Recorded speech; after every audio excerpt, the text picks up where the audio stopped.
Do you want to know how to build a hot air balloon like this?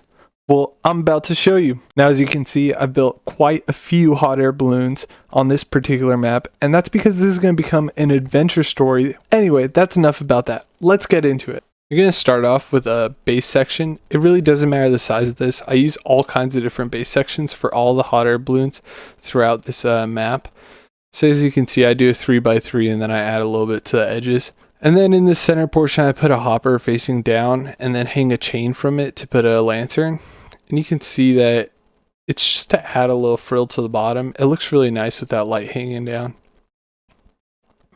Also, I add a couple of chains to the sides and I end up hanging barrels from them. This particular hot air balloon is supposed to look like a carrier, like it's carrying cargo from one end of the base to the other. And then I add a little bit of these ridges, just try to give form to the hot air balloon main deck. And then we'll start out with some chains and those will lead upward into the actual balloon portion of the hot air balloon. Now, when you're building this, your confines are your creativity. You can really do anything you want. I go 4 up on these chains and then I put the fence posts there. And that's really just to really add some height to this particular hot air balloon. I figure if it's going to be carrying any kind of cargo, it needs to be rather large to be able to carry the weight. And as you're building this balloon, you can put things inside it. Like for instance, in that balloon, there's some barrels and also scaffolding so you can climb up inside it. And you can hang banners like this. And also keep in mind that the wool color that you're putting on there actually will change the look quite a bit. It can look rather mean or bright, just depending all on what you put on there. And as you go around, right, I'm doing a kind of unique shape for the outside of this one.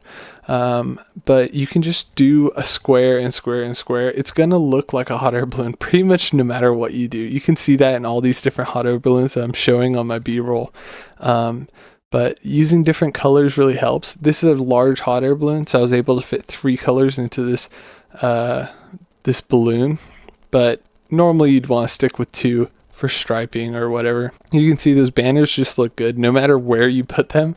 They just really pop on the hot air balloon. So I'll continue on and I'll just add these layers. Basically, I'm just trying to outline each layer I go up. And then once I get to kind of a midpoint where I feel like, I'll turn it around and I will actually change it to like a wall. And then once I finish that wall, it'll be like 3 layers. I'll actually go back towards the center. And you can see again, just all the different colors work really well. On the smaller ones, I'm only using 2, but on this larger one, I'll stick to 3.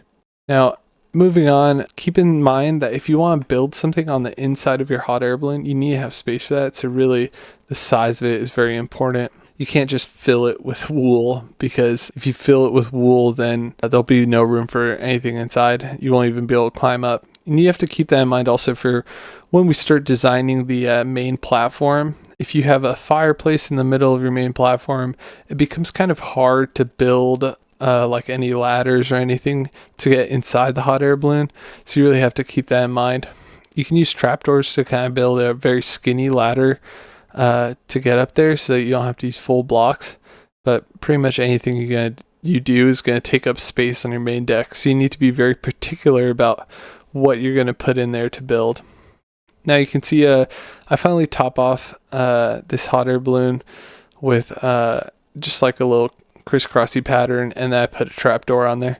I was going to put wool on top, but the wool on top doesn't really allow you to actually escape out the top if you want to put something inside it. So I opted not for it. Right here I'm using fence posts to kind of create a platform for this fire. And then I try to create the illusion that there's a pull chain for the trapdoor to make it look like you can actually control like how high you're going with your hot air balloon. And you can see up close right there. Now moving on to the actual main deck portion, you can see that I chose to use some wall materials here just to outline it. It's because they give a nice thickness, and they're also much easier to work with than trapdoors. I use trapdoors on a lot of the other smaller ones, but I figured since this was a hefty cargo hot air balloon, it could have some hefty walls for the barriers. And then we just go about decorating this, and I'll show some of the decorations I used on the other hot air balloons. This one in particular, it had a lot more room, so I was kind of playing with my design choices more. See right here, like it's very simple. You have to cram everything in, because if you don't, then you don't have any room. But on this one that I'm working on, I have a lot more room. I can freely choose things a lot more easily. Now, I decided to go with a lantern here at first, but later on I changed that. And then I decided to put lanterns on the walls. Also, you can see like in some of these I put a cauldron with water. I try to make something different on each one, just try to add variety. But here I add like 2 beds because it's a cargo carrier. There's probably guards or whatever. You have a little bit of imagination when you're doing this. Try to think outside the box. Also, I add an actual departure platform right there, and I add a lectern and some books in the corner. And then I try to add barrels because it looks more like cargo with the barrels. The chests just don't really look like cargo. Plus you can stack barrels, which is really nice. You can put them next to each other. I have some trouble stacking it here. Now, once I get that done, I go over to the lectern and I notice that the platforms are kind of empty. So I add an item frame and a potted plant. And then I add that bell, and it's kind of dark here. There's no light, but you can see in all the other ones I put a lantern. For some reason I forgot until later on to put a lantern on the wall. And as it turns out, just let your mind go free with where you're putting stuff, and it'll actually turn out looking good pretty much no matter what you do, as long as you use colors that are all pretty together. Looking at the hot air balloon, I noticed that it actually looks pretty dull compared to some of the other ones. Like they all have these crosses on them and stuff like that. So I decided to add some. This one kind of looks like a creeper or a lamb face. So, you can really put some designs on there and make the hot air balloon your own. And that's really the best part about building them. So you can see I ended up with these little crosses, and then one side had a full cross. And then those stripes.